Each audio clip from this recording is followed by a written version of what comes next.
afternoon, ladies and gentlemen. It's very difficult to do the after lunch session.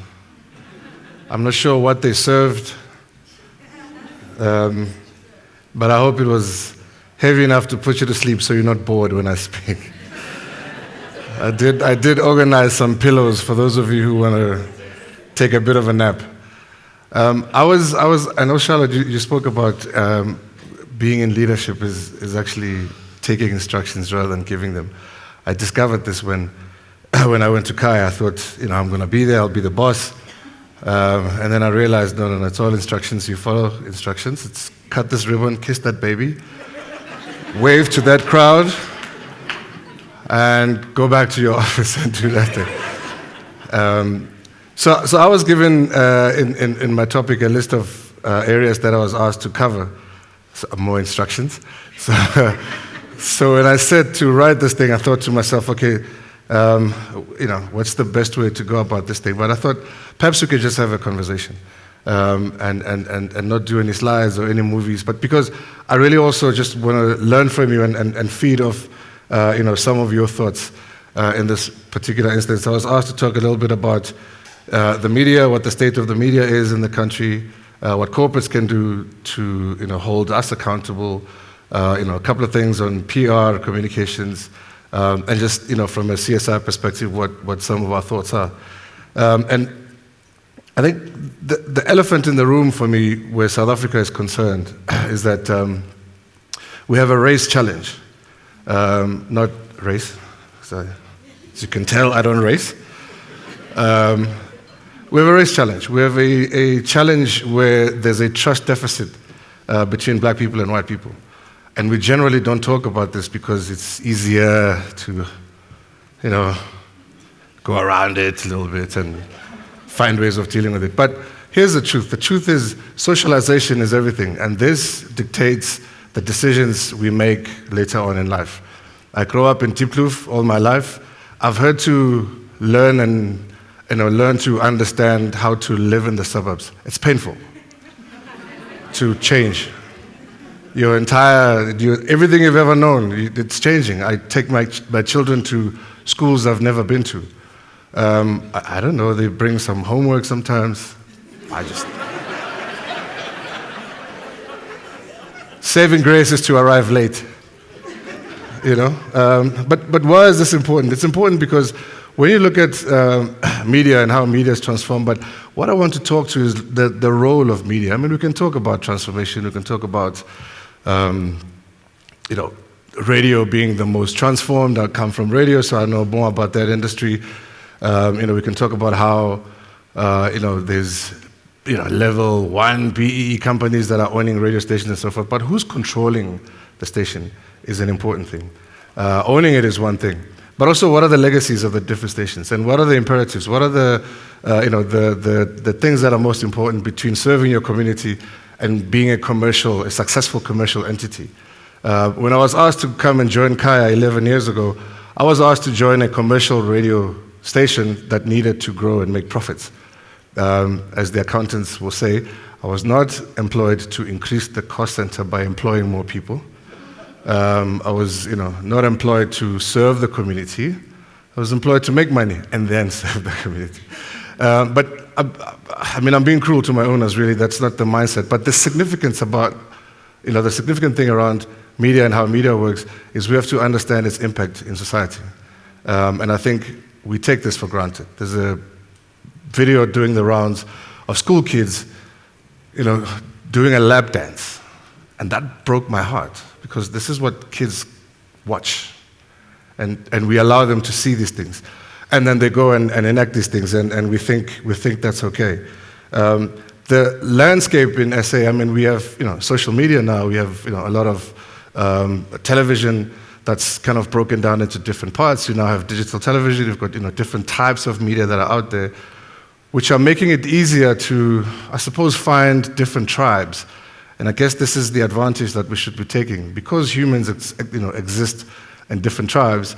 It's always very important to understand a group of people who share common interests, what space they want to be in, and where you can have this conversation with them. But it's also how, we sort of drive a a culture of using these mediums in a particular way. What you find is that a lot of people don't, want to do what is called a category job, because, if you are, a company that's competing with other people, what you want to get is, the profiting out of that universe, as opposed to doing a category job, getting people used to doing things in a particular way. For example, insurance should be, advertised totally differently, I feel, to me, than to some people, for instance. So I grew up in Diploma. When your house gets broken into in DK, in 4 hours you will know who, where, and how much they were selling your stuff for. And that evening your stuff will be back at your house, okay? Because someone said, but that's, did you know who you stole from? Just take the stuff back, okay? When I moved to the suburbs, it was a totally different ballgame. Somebody did break into my house. In fact, a couple of people broke into my house. They stole everything. My favorite stereo, the works. And I realized I was not in the hood anymore. my insurance was gone. My insurance was gone. So if an insurance company wants to use a media platform to have a conversation with me, having had that experience and being socialized in that particular way, how do you do it? What do you say to me? Do you say to me, in 5 minutes, phone, I can have you covered, all you have to do is give your details? I don't want to do that. I actually tried it, and I realized on the other side of the phone, this person has my street address, contents of my house, my ID. I don't know who I'm talking to.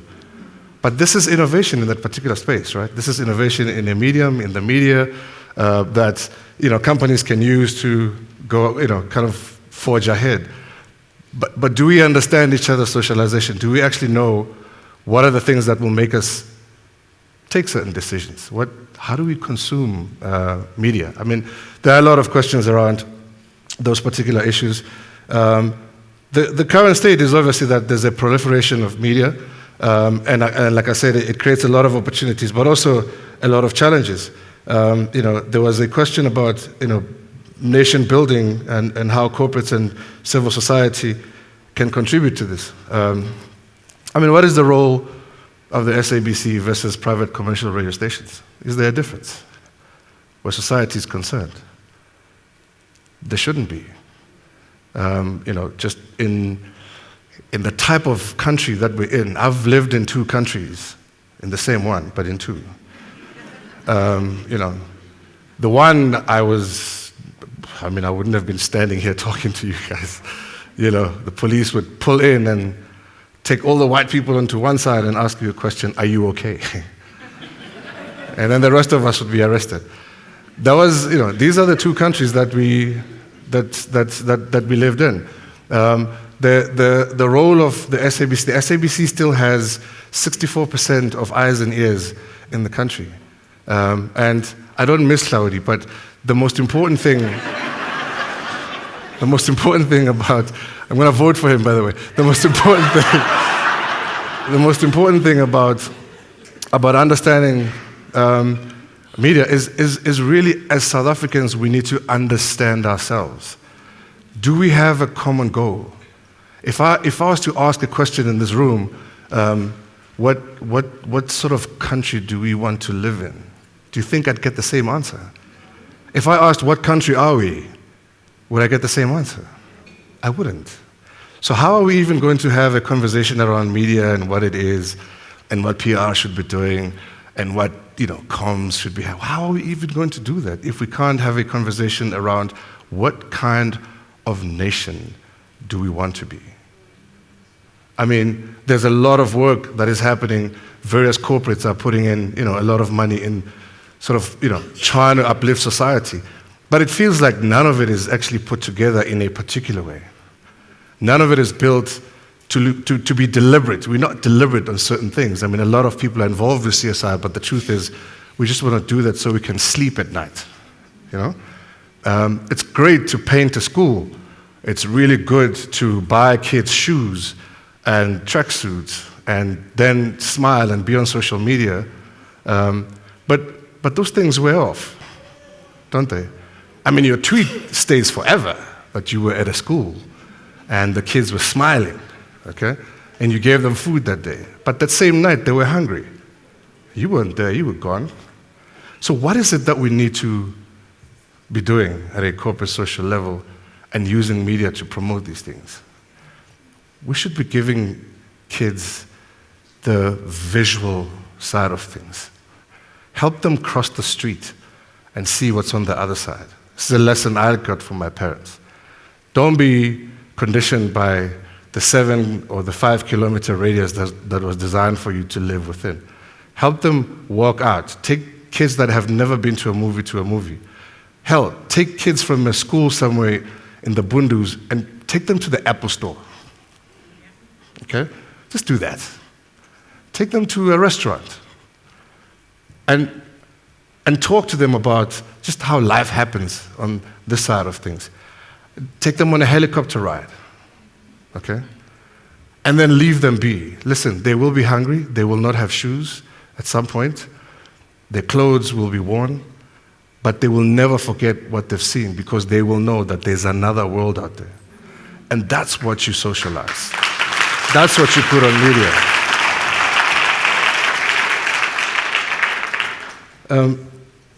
We talk about PR and what meaningful PR is in communications and I think we must respect people. I think we must respect the people that we're trying to reach out to. These are people just like us. How would we want to be treated? This must always be the question. We've just hired a PR specialist and we asked her not to do PR. And she got a little confused.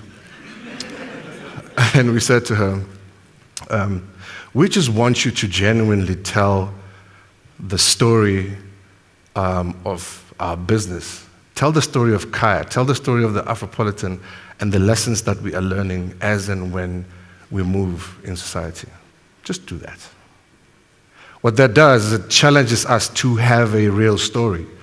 We've had, in the 11 years that I've been at Kaya, we've had lots of opportunities to hire PR people. And we failed. We failed because we were looking for people who were meant to be typing press releases and sending out stuff. No, don't do that. So we had to wait a number of years until we had a story to tell. And today we do. And we think we can use that story as a success story, as a real story, to help other people think differently about what they need to do and how they need to think about their stories and their businesses. In the last remaining 2 minutes, I know my team is panicking because I can never do 15-minute talks. I do 10-hour talks, but it is important to understand the audience that you are talking to. Anyone who's familiar with Kaya FM, so if you could raise your hand. All right. That's nice. We had I was going to walk off stage, like, I was going to shout this meeting quickly and just go. But we hired a new breakfast DJ presenter 2 years ago. And Kaya FM was licensed as a black middle-class radio station 21 years ago. And we had like a famous breakfast host, Bob Mabena, right? Who's like a legend, okay? Not like, he is a legend, okay? And when the legend wanted to cross the highway, and we had hired a white guy to come and do a show, and we thought, okay, no, maybe let's get the white guy to do this show. I had a split even inside my own business, and that's how you see that the elephant in the room is race, okay? Split, right between. Half said, what the hell are you doing? How do you replace Bob with this guy? Who's this guy again? And then another half said, we've always liked you. But right now we want to wait and decide whether we liked you for the right reasons. David himself said, I don't know if I should do this. I mean, is this a prank? Are you guys pulling a prank on me? But this wasn't any of that. This was to say, If in this room were all Afropolitans, and by the way, Afropolitans are individuals who live in Africa, who invest in Africa, who love Africa, who take Africa as their home, and who want to see the generations after them thrive in this country. That's who Afropolitans are. It's not the color of your skin. It's not a bunch of guys in afros. So I have not spoken much about what I was asked to speak about. But I do hope that as a country, we address the elephant in the room. Thank you very much.